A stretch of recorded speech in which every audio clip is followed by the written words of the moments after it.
السلام علیکم۔ چوتھی حدیث جامع القلم کی حدیث میں سے عن حذیفہ رضی اللہ تعالی عنہ قال قال رسول اللہ صلی اللہ علیہ وسلم لا يدخل الجنت قطات، کہ چگل خور جنت میں نہیں جائے گا۔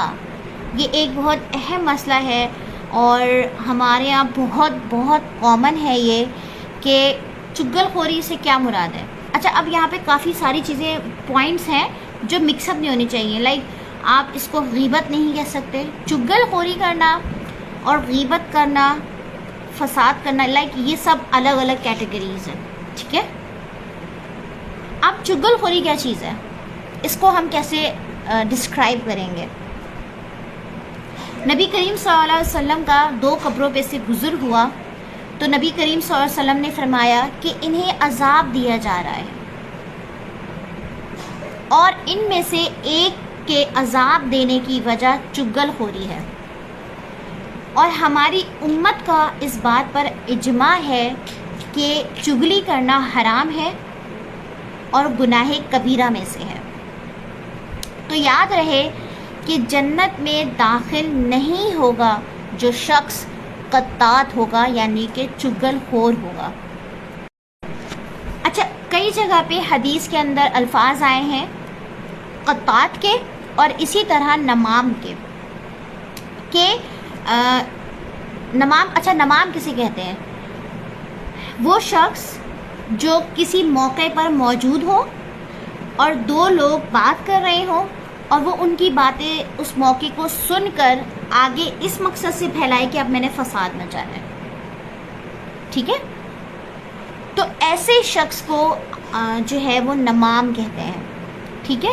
اور قطات میں نے آپ کو بتا دیا کہ کوئی شخص ایسا ہو جو چگل خوری کرے، اور چگل خوری کیسے کرے گا کہ وہ کسی شخص کا عیب، کسی شخص کی باتیں چھپ چھپ کر سنے گا، کسی شخص کے اوپر نظر رکھے گا اور کسی دوسرے کو اس کے خلاف بھڑکائے گا، تو اس کو چگل خوری کہیں گے، یعنی کہ شکایت لگانا۔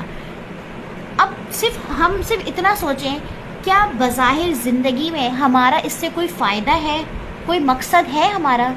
ہمیں اس سے کوئی فائدہ نہیں ہو رہا، ایون یہ کہ ہم صرف کسی شخص کی گڈ لسٹ میں آ جائیں، لیکن ہمارا دنیاوی کوئی فائدہ نہیں ہو رہا، ہمارا اخروی نقصان ہے اس سے اسی لیے ادھر کی بات کو سن کر جمع کرنا اور اس بات کو ادھر بھیج دینا، یہ چگل خوری کی زمرے میں آتی ہے۔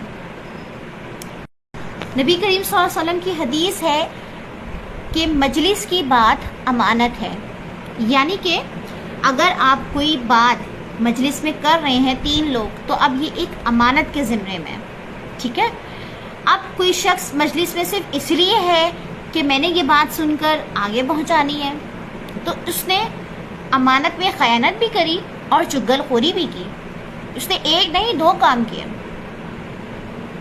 تو اس بات کا خاص خیال رکھنا چاہیے کہ ہم کوشش کریں حتی الامکان کہ ادھر کی بات ادھر نہ کریں، کیونکہ اب اس میں پہلے تو ہمارے پاس ابھی 2 پوائنٹس ہو گئے کہ ہم نے ادھر کی بات ادھر کر دی، امانت میں خیانت کر دی، اور خدا نہ خواستہ اگر کوئی بات ایسی ہو گئی جو اس کی ذات کے خلاف چلی گئی تو ایک بہتان کے زمرے میں چلی گئی۔ تو اس طرح چھوٹی چھوٹی چیزوں سے کتنے زیادہ گناہ آپ سرزر لے لیتے ہو، صرف ایک چھوٹے سے مزے کے لیے یا ریونج کے لیے۔ تو اس سے ہمیں بچنا چاہیے، ہمیں احتیاط کا تقاضا لینا چاہیے کہ ہمیں ایسا نہیں کریں، اور بہترین طریقہ یہی ہے من سمت نجا، کہ جو چپ رہا اس نے نجات پائی۔ تو کوشش کریں کہ اپنے وقت کو زیادہ سے زیادہ ذکر اللہ کے اوپر گزاریں۔ رمضان کے اس خاص مہینے میں جتنا حد الامکان کوشش کر سکے لوگوں سے دور رہے، لوگوں سے انٹریکشن کم کریں، اپنے آپ کو اللہ کے ذکر میں مشغول کریں، اور اللہ کی جو قرآن کریم کتاب ہے اور نماز ہے، نوافل ہے، اس میں اپنے آپ کو مصروف رکھیں۔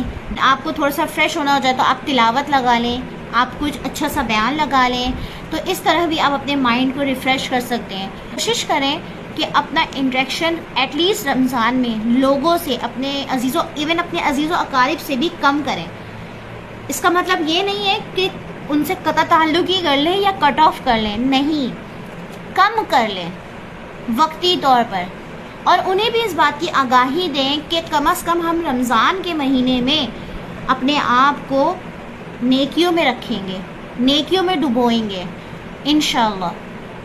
تو انشاءاللہ اس کی برکت سے ہم رمضان کے بعد بھی اچھا وقت گزاریں، آمین ثم آمین۔